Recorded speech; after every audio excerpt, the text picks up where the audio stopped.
এই মুহূর্তে যে খবরের দিকে নজর রাখতেই হচ্ছে, স্থায়ী উপাচার্য হিসেবে কাজে যোগ দিয়েই সামনে এগিয়ে যাওয়ার বার্তা দিলেন রায়গঞ্জ বিশ্ববিদ্যালয়ের নতুন উপাচার্য ডক্টর অর্ণব সেন। আপনাদের আরও একবার জানিয়ে রাখি, স্থায়ী উপাচার্য হিসেবে কাজে যোগ দিয়েই সামনে এগিয়ে যাওয়ার বার্তা দিলেন রায়গঞ্জ বিশ্ববিদ্যালয়ের নতুন উপাচার্য ডক্টর অর্ণব সেন।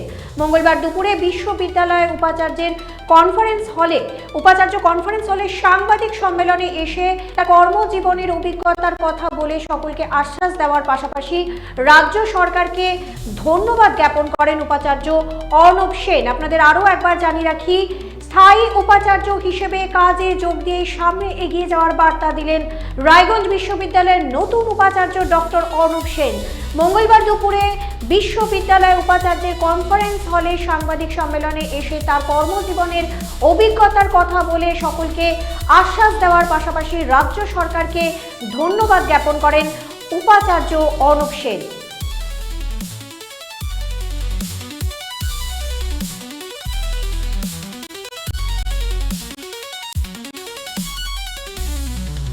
বলছি কিন্তু হয়তো 5 কোন আপনি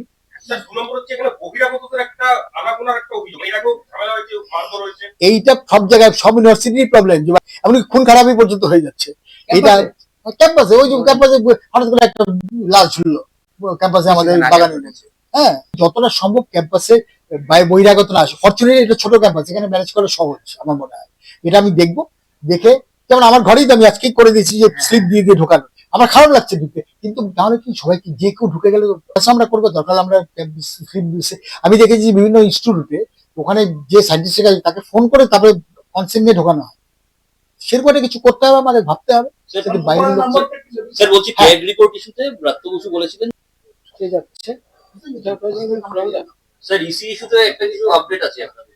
ইসিতে অনারেবল স্যার যেটা বললেন, ইসিতে আমাদের 3 জন পোস্ট ভ্যাকেন্ট আছে। প্রথমত তো ফার্স্ট ভ্যাকেন্ট পোস্ট হচ্ছে আমাদের ফিনান্স ডিপার্টমেন্ট থেকে।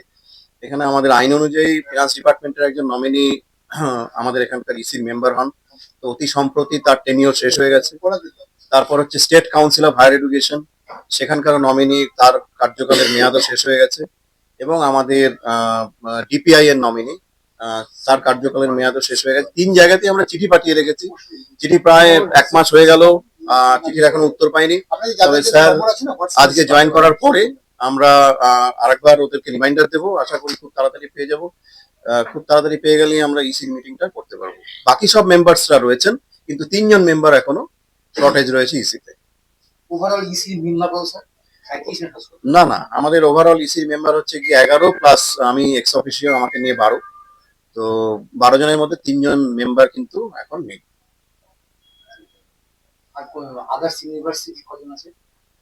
আদার্স ইউনিভার্সিটির তো মেম্বার নেই। আমাদের ডিপিআই মেম্বার থেকে, আমাদের ফাইন্যান্স ডিপার্টমেন্টের মেম্বার থেকে, আমাদের কলেজ সার্ভিস কমিশনের মেম্বার থেকে, আমাদের নিজস্ব 3টে ডিপার্টমেন্টের মেম্বার থাকেন, এবং আমাদের ডিনেরা মেম্বার থাকে। গভর্নরের 2 জন নমিনি আছে, রাজ্যপালের 2 জন নমিনি আছে।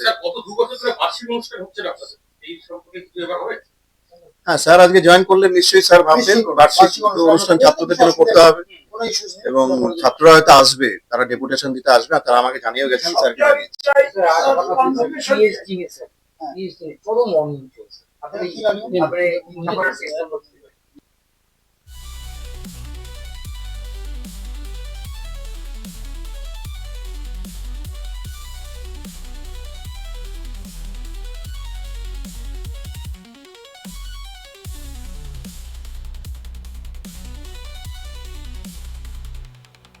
রেডিমেড পোশাকের মনকাড়া কালেকশন নিয়ে এবার হাজির রায়গঞ্জের বসন্ত স্টোর্স। একই ছাদের নিচে পেয়ে যাবেন লেহেঙ্গা, চুড়িদার, শাড়ি, ব্লেজার সহ ছোট বড় সবার মনের মতো পোশাক। তাই আর দেরি নয়, আজই আসুন বসন্ত স্টোর্সে। আমার ঠিকানা বিধাননগর মোড়, এনএস রোড, রায়গঞ্জ, উত্তর দিনাজপুর। চোখের সমস্যা বাড়ার আগেই আজই আসুন জীবন রেখা হসপিটাল, আপনার পরিবারের নতুন ভরসা।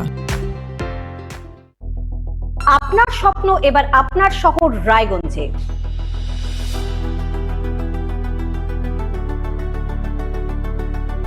এবারে শক্তিশালী পালসার N160 আপনাদের স্বপ্ন পূরণের জন্য প্রস্তুত।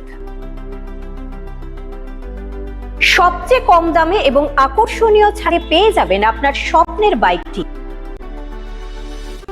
মাত্র 5,999 টাকা ডাউন পেমেন্টে করুন আপনার স্বপ্ন পূরণ।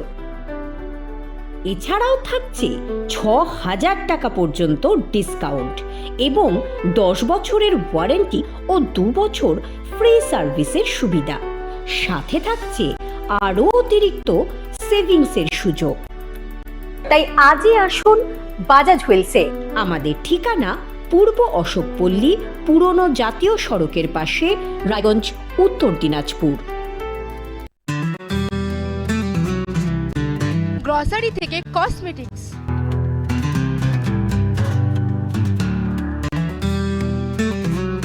আপনার যে কোনো প্রয়োজনীয় জিনিস পেয়ে যাবেন একই ছাদের তলায়। আমাদের ঠিকানা এলআইসি মোড়, রায়গঞ্জ, উত্তর দিনাজপুর। যে কথা কেউ বলে না, যেদিকে কেউ তাকায় না, গভীর থেকে আরো গভীরে বিশ্লেষণ হবে এবার চুলচেরা।